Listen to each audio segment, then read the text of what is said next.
क्षेत्राचा केंद्रबिंदू ज्या ठिकाणी आपली सभा होते अशा गांधी चौकामध्ये गांधी जयंतीच्या दिना दिवशी आणि साक्षात मारुतीरायांच्या समोर जिल्ह्याचे खासदार माननीय संजय काका पाटील यांच्या प्रमुख उपस्थितीत आणि ज्यांनी आता आपल्याला मार्गदर्शन केलं की राजकारणापेक्षा डॉक्टरी पेशा खूप चांगला आहे आणि तो मला लाभदायक आहे असं म्हणणारे आपले सर्वांचे मार्गदर्शक माननीय डॉक्टर आरळी साहेब, माननीय विधानसभेचे प्रभारी सावंतगौडा रवी पाटील साहेब, माननीय जिल्हा परिषदचे माजी सदस्य प्रभाकर जाधव साहेब, माझे मित्र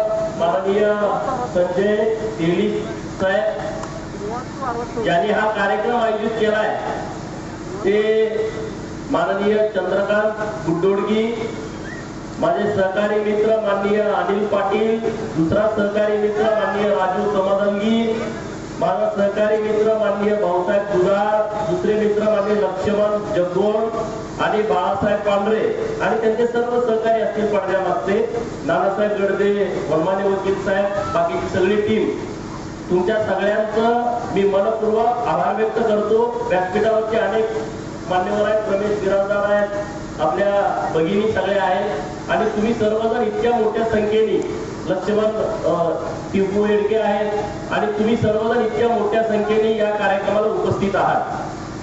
खरं तर साहेबांनी त्यांच्या हॉस्पिटलला वाढदिवसाच्या निमित्ताने एक भव्य दिव्य शिबिर पण आयोजित केलं होतं. तर सकाळी 11 वाजल्यापासून मी शहरातच आहे, सगळ्यांना भेटतोय, सगळ्यांची चर्चा करतोय. तर तुम्ही म्हणणार की यांचं काय नेमकं नियोजन आहे, हे काय असं वातावरण तयार करायला लागले. तर असं काही नाहीये. जत तालुक्याचा आणि जत शहराचा विकास पाहिजे तितका होऊ शकला नाही आणि जत तालुक्यानं माझ्यासारख्या फाटक्या कार्यकर्त्यावरती पडत्या काळापासून जीवापाड प्रेम केलं, म्हणून या तालुक्यामध्ये जास्तीचा निधी देणं हे माझं कर्तव्य आहे, माझी जबाबदारी आहे. खासदार साहेबांना 2 वेळा तुम्ही खासदार म्हणून निवडून दिलाय, एकदा मी सोबत होतो, एकदा मी विरोधात होतो, तरी सुद्धा तुम्ही इतक्या मोठ्या संख्येत निवडून, तर त्यांची जबाबदारी आहे की जतचा बॅकलॉग भरला पाहिजे. मित्रांनो, खरं तर सांगली पासून आपला तालुका खूप लांब आहे, तिथून 7 किलोमीटर पुढे आपला तालुका आहे, म्हणजे जवळपास विजापूरच्या उंचापर्यंत आपली हद्द आहे. आणि अशा मोठ्या तालुक्यामध्ये विधानसभेच्या क्रमांकामध्ये आपला शेवटचा नंबर आहे 288, म्हणून की काय त्यांनी विकासात पण आपल्याला शेवटी ठेवला असावं. पण मी तुम्हाला सांगतो, आता क्रम 1 पासून 288 वाचायचा नाही, 288 पासून उलटा 1 पर्यंत आपण वाचायला लावायचा. ते काय असेल ते पहिलं जतला द्या आणि नंतर मग तुम्ही 87, 86, 85 वरती या. अशा पद्धतीचं आपण निश्चितपणे नियोजन करू, त्याबद्दल अजिबात चिंता करू नका. जत शहरामध्ये अनेक लोकांच्या अनेक मागण्या आहेत आणि मी निश्चितपणे तुम्हाला सांगतो, जत शहरामध्ये विकासाच्या दृष्टिकोनातून आतापर्यंत जेवढा निधी आला नाही त्याच्या कितीतरी पटीनं जास्त निधी माननीय खासदार साहेब आणि मी तुम्हाला येत्या काही काळात उपलब्ध करून देईन. येत्या काही काळात, जास्त काळ नाही, येत्या काही काळामध्ये आम्ही उपलब्ध करून देऊ, काही काळजी करू नका.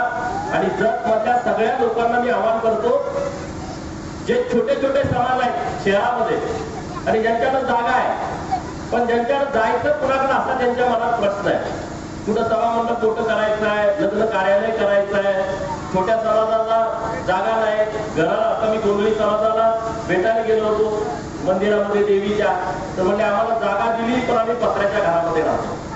मग त्या घरामध्ये जर एखादा साखरपुडा असेल, त्या घरामध्ये एखादं लग्न असेल, त्या घरामध्ये एखादा दुखाचा कार्यक्रम असेल, तर त्यांनी नेमकं काय करायचं. तर आपण 25 लाख रुपयाचा निधी तिथं उपलब्ध करून दिलाय. असे असंख्य समाज जर शहरात असतील, त्या सगळ्या लोकांना माझं आव्हान आहे की ज्यांना ज्यांना अशा पद्धतीचं काम करायचं आहे त्या सगळ्या लोकांनी आम्हाला संपर्क साधा. काय लागणार नाही, फक्त एक उतारा पाठवून द्या जागेचा, तो फक्त सरकारी उतारा असला पाहिजे. आम्हाला जो काही निधी पुढे मिळेल, मी आणि काका जत शहरातल्या त्या छोट्या छोट्या सगळ्या समाजाला येत्या काळामध्ये उपलब्ध करून देऊ की ज्यांचा प्रश्न कायमस्वरूपी मिटेल. असं काम तिथं उभा करू की तिथं गरीबाचं लग्न होईल. जे बाहेर लाख रुपये 50,000 70,000 लोक देऊ शकत नाही, अशी सगळी कामं आपण जत शहरामध्ये करून घेऊ. ग्रामीण भागातला विषय आहे. ग्रामीण भागामध्ये अनेक प्रश्न आहेत. सगळ्यात महत्वाचा प्रश्न आहे तो शेतीच्या पाण्याचा. सगळ्यात महत्वाचा प्रश्न आहे पिण्याच्या पाण्याचा. जत शहराच्या पिण्याच्या पाण्याचा प्रश्न फार गंभीर झालाय. तर नगरोत्थानमधून जो काही निधी जत शहराच्या पाणी पुरवठा स्कीम साठी लागणार आहे तो निधी उपलब्ध करून देण्यासाठी माननीय मुख्यमंत्री महोदयांच्याकडे मी आणि संजय काका पुढच्या आठवड्यात आम्ही माननीय मुख्यमंत्री महोदयांची भेट घेतो की जेणेकरून शहरातला पिण्याच्या पाण्याचा प्रश्न जो गेल्या अनेक वर्षापासूनचा पेंडिंग प्रश्न आहे तर तो प्रश्न आपण येत्या काळामध्ये निकाली लावू. 29 गावांची जी पिण्याच्या पाण्याची योजना आहे, तुम्ही पेपरला वाचला असेल तर ती योजना तिथल्या सरपंचांचं गावकऱ्यांचं म्हणणं आहे की ती वैयक्तिक आमच्या गावाची झाली पाहिजे. जेव्हा म्हैसाळचं पाणी या तालुक्यातल्या सगळ्या गावामध्ये जाईल, सगळ्या तलाव पात्रामध्ये जाईल, तेव्हा प्रादेशिक योजना चालू शकत नाही, गावाच्याच वैयक्तिक स्कीम चालू शकतात. त्याचं उदाहरण आमच्या आटपाडीमध्ये आहे. आमच्या तालुक्यात 100 कोटीची स्कीम झाली, परंतु एक दिवस पण ती स्कीम चालू नाही. आमच्या ज्या तलावामध्ये विहिरी आहेत प्रत्येक गावाच्या, त्यामधूनच आमच्या सगळ्या गावांना पिण्याचं पाणी मिळतं. तर हाही विषय आपण व्यवस्थितपणे मार्गी लावू. 37 गावांना 10 लाख रुपयाचे सभा मंडपाची मागणी आहे, तेही काम आपण मार्गी लावलंय. 1.5 कोटी रुपये मी माझ्या आमदार फंडातून 15 गावांना जत तालुक्यात दिले, त्याची आता टेंडर प्रक्रिया पूर्ण होत आलेली आहे. म्हणजे 15 गावांचा विषय मिटलेला आहे आणि राहिलेले काही विषय आहेत ते विषय आपण येत्या काळामध्ये निश्चितपणे पूर्ण करून घेऊ. त्याबद्दल तुम्ही अजिबात चिंता करू नका. जत तालुक्याच्या विकासाच्या कुणी आढावा येईल त्याला सोडवल्याशिवाय आम्ही राहणार नाही. कुणी काय पण असू दे, जत तालुक्याच्या विकासाच्या दृष्टिकोनातून आढावा आला तर त्याला 100% सोडवला हे तुम्ही समजून चला. इथून पुढच्या काळामध्ये आटपाडीत पण आम्ही जबाबदारी घेतली. तुम्ही कधी बघायला येणार की आटपाडी सोडून इकडे काय काम करतोय. आटपाडी तालुक्यात जेवढी जेवढी कामं मला सांगितली गेल्या 3 वर्षामध्ये मी ती कामं पूर्ण करून दिले. राहिलेली कामं मी तुमच्यासोबत तिथली पूर्ण करतोय. तुम्हाला तिथं सोडून इकडं काय, इकडं सोडून तिकडं काय, अशा अनेक शंका कुशंका तुमच्या मनात असतील. त्यामुळे तुम्ही तसं काही मनात ठेवू नका. आणि आपण सगळे उघड बोलणारे कार्यकर्ते आहे. पोटात एक आणि वोटात एक, आपलं असं काम नाहीये. आपण जे करायचं ते समोर करायचं, त्याबद्दल अजिबात चिंता करू नका. आता लोकसभेला काका पुन्हा आहेत, मी आता इच्छुक नाही. त्यामुळं मला काय काय जण बोलतात तुम्ही इच्छुक आहे, घरी म्हटलं मी दिल्लीला जायला इच्छुक नाही, मला महाराष्ट्राचं काम करायचं आहे. महाराष्ट्राचं काम करायची संधी मला मिळाली आणि त्यामुळं आता तुम्ही म्हणाल काकाचं दोघांचं इतकं वाचलं होतं 19ला, असा परत तुम्ही कसं आहे. आता नरेंद्र मोदी साहेब आपल्यासाठी खूप महत्वाचा विषय आहे आणि काका इथं खासदार म्हणून काम करतायत. राजकीय चढ उतार होत राहतात मित्रांनो, परंतु विकासाच्या दृष्टिकोनातून जर एखादी भूमिका घ्यायची आली तर ती भूमिका आपण स्ट्रॉंगपणे घेतली पाहिजे. आणि म्हणून काकांनाही माझ्या शुभेच्छा आहेत की आता निवडणूक खूप जवळ आली आहे तर तुम्ही ताकदीनं तुमचं काम करा. आम्ही आमच्या पद्धतीनं भारतीय जनता पार्टीच्या सोबत राहण्याचं जोरदार आपण काम करू. त्याबद्दल कुणी कसली चिंता बाळगायचं कारण नाही. परंतु आता सगळे भागातील सरपंच आले, वेगवेगळ्या गावचे प्रमुख लोक जत मध्ये या कार्यक्रमासाठी उपस्थित आहेत. जत शहरातले अनेक व्यापारी मी सकाळी त्यांना भेटलो तर त्यांनी अनेक विषय जत शहरातले सांगितलेले आहेत. पत्रकार मित्र पण माझे जबाबदार सगळे इथे उपस्थित आहेत. तर ही काही नुसतं बोलायचं म्हणून आम्ही बोलत नाही किंवा बाबा चला सभा आहे द्या, फेकून द्या, चला मला परत यायचंय तुमच्याकडं, नेहमी यायचंय, वारंवार यायचंय. आणि त्यामुळं मी आणि काका आजच्या सभेमध्ये जे बोलतोय ते जतचा आराखडा पूर्ण झाल्याशिवाय आम्ही दोघं शांत बसणार नाही.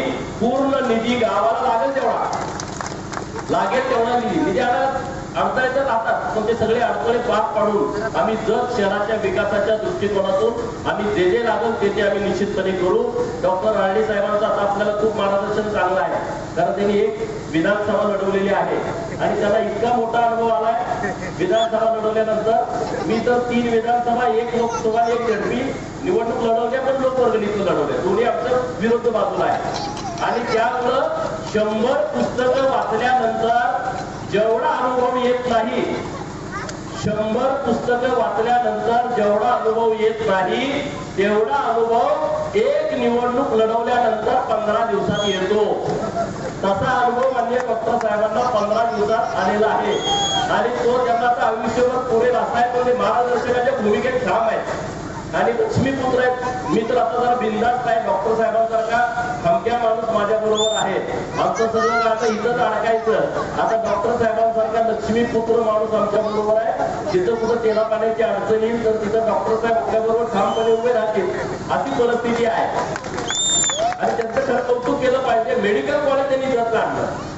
आज मी सकाळी हॉस्पिटलला गेलो तर महाराष्ट्राच्या कानाकोपऱ्यातली मुलं जत मध्ये डॉक्टर साहेबांच्या मेडिकल कॉलेजला त्यांनी ऍडमिशन घेतलंय. जतचं नाव अख्ख्या महाराष्ट्रावर जात आहे. हे एक मोठं काम आहे. राजकारण तर होत राहतं, निवडणुका होत राहतात, परंतु एक शिक्षण क्षेत्रामधलं एक दिशादर्शक काम म्हणजे डॉक्टर साहेबांनी आपल्या तालुक्यामध्ये उभा केलाय. मेडिकल फील्डच्या बाबतीमध्ये तर अनेक मोठमोठी हॉस्पिटल आता आपल्या शहरामध्ये कार्यरत आहेत आणि जत ग्रामीण भाग, काही कर्नाटकचा भाग आपल्या जत शहरात एकच आहे. तर त्यामध्ये मोठी क्रांती झालेली आहे. बाकीचे काही विषय असतील तर ते विषय आपण येत्या काळामध्ये मार्गी लावू. भारतीय जनता पार्टीचं नेतृत्व माननीय नरेंद्र मोदी साहेबांच्या नेतृत्वाखाली गेल्या 9 वर्षापासून इतक्या जोरदारपणे देशात काम करत आहे. गावगाड्यातल्या सामान्य माणसाचा विचार केंद्र सरकार करत आहे. पहिल्यांदा असं घडतंय की गावातल्या शेतकऱ्याच्या खात्यावरती वर्षातून 3 वेळा 2-2 हजार रुपये गेले पाहिजे. असं कधी घडलं होतं का सांगा? तुम्हाला कधी विचारलं कोणी तुम्ही कुठल्या पार्टीचा आहे, तुम्ही कुठल्या गटाचा आहे, तुम्ही विधानसभेला कुठं होता, तुम्ही लोकसभेला कुठं होता, तुमची जात कुठली आहे, तुमचा धर्म कुठला आहे? या देशातला जो शेतकरी आहे त्याला जात नाही, त्याला धर्म नाही, त्याची जबाबदारी केंद्र सरकारनं घेतली.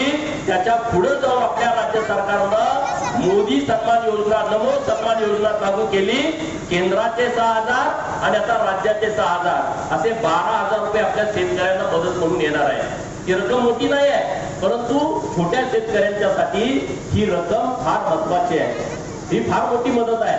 आता विम्याच्या बाबतीमध्ये सुद्धा सरकारने निर्णय केला 1 रुपयामध्ये विमा.